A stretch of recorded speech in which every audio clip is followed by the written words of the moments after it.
بسم الله الرحمن الرحيم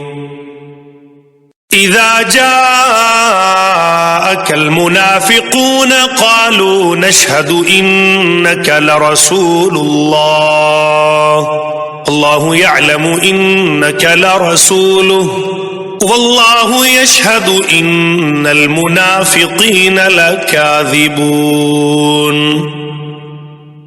اتخذوا أيمانهم جنة فصدوا عن سبيل الله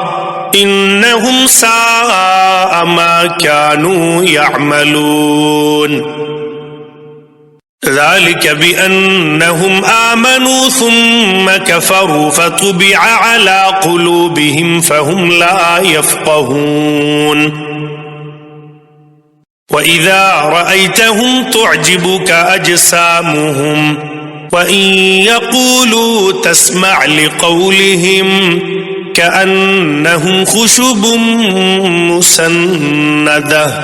يحسبون كل صيحة عليهم هم العدو فاحذرهم قاتلهم الله أنى يؤفكون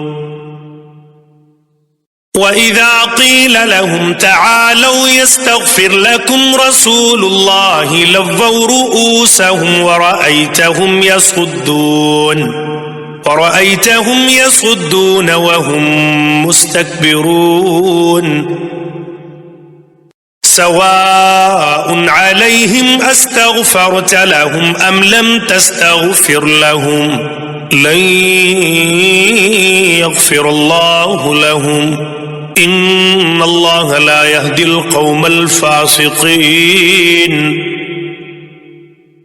هم الذين يقولون لا تنفقوا على من عند رسول الله حتى ينفضوا ولله خزائن السماوات والأرض ولكن المنافقين لا يفقهون يقولون لئن رجعنا إلى المدينة ليخرجن الأعز منها الأذل ولله العزة ولرسوله وللمؤمنين ولكن المنافقين لا يعلمون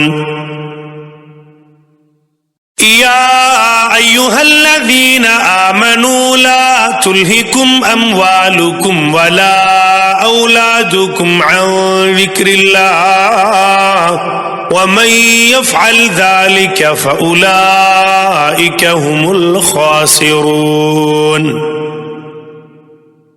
وأنفقوا مما رزقناكم من قبل أن يأتي أحدكم الموت فيقول رب لولا أخرتني إلى أجل